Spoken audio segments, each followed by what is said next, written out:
اب جو حوالہ ہے کوئی اور مانے یا نہ مانے کہ سیدہ کے گھر پہ حملہ ہوا نہیں ہوا، کوئی انکار کرتا ہے کوئی تسلیم کرتا ہے، لیکن حضرت ابو بکر مان گئے۔ اب یہاں پہ میں اہل سنت کی 1 2 نہیں 10 کتابیں آپ کی خدمت میں پیش کرنا چاہتا ہوں کہ جس میں حضرت ابو بکر کا خود کا اقرار موجود ہے، ان کا پچھتاوا موجود ہے۔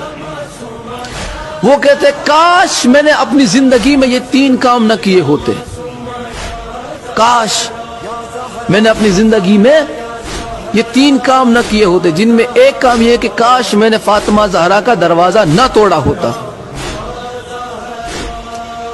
10 کتابیں اہل سنت کی، کاش میں نے فاطمہ زہرا کا دروازہ نہ توڑا ہوتا، کاش، لیکن انہوں نے توڑا۔ یہ افسوس کر رہے ہیں اس پر۔ رسول اللہ کی شہزادی غضبناک ہو کر ان سے دنیا سے گئی۔ پہلے آپ وہ 10 کتابیں ملاحظہ فرمائیں۔ پہلی کتاب ہے تاریخ تبریز، جلد 2 صفحہ نمبر 205۔ دوسری کتاب ہے مروج الذہب، جلد 2 صفحہ نمبر 236۔ تیسری کتاب ہے میزان الاعتدال، جلد 3 صفحہ نمبر 109۔ چوتھی کتاب کنز العمال، جلد 5 صفحہ نمبر 632۔ پانچویں کتاب تاریخ مدینہ تو دمشق، جلد 30 صفحہ نمبر 418۔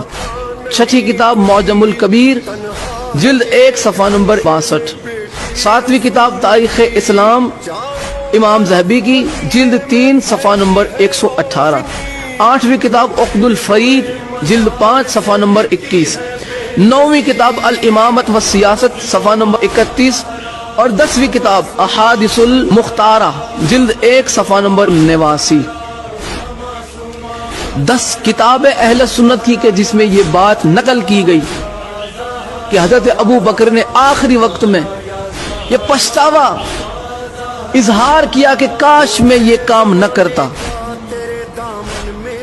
وہ مانتے تھے کہ انہوں نے سیدہ کے در کو توڑا تھا، یہ مانتے تھے کہ انہوں نے سیدہ کے دروازے کو آگ لگوانے کا خود ہی حکم دیا۔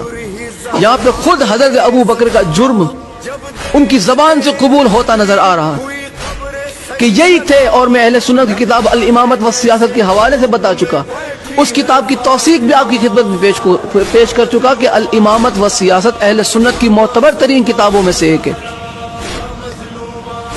اب ہمارا کسی کو منوانے کا کوئی شوق نہیں کہ تم مان جاؤ، تمہیں تمہاری اماں کی قسم، تمہارے عقیدے کی قسم، نہیں مانتے، نہ مانو۔ تم کون سی ہماری قبر میں آؤ گے یا ہم کون سی تمہاری قبر میں آنے والے؟ ہماری قبر میں بھی اہل بیت آنے والے ہیں، آپ کی قبر میں بھی اہل بیت آنے والے۔ آپ وہ اعمال جمع کیجئے کہ جس کے عوض آپ اہل بیت کی بارگاہ میں منہ دکھا سکے۔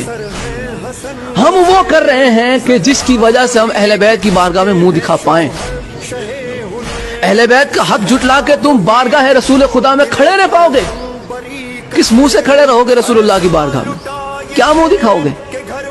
ہمیں آپ کا تو نہیں پتا، ہمیں ہماری آخرت کی فکر ہے، اور ہم جانتے ہیں کہ آخرت میں جس کا دبدبا ہے، ہم جانتے ہیں کہ آخرت میں شفاعت جن سے ملنی ہے وہ صرف اور صرف ذات محمد اور اہل بیت محمد ہے۔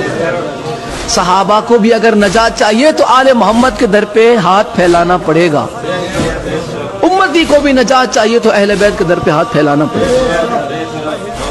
اہل بیت کی حقانیت کو جھٹلا کے تم کون سے امتی رہ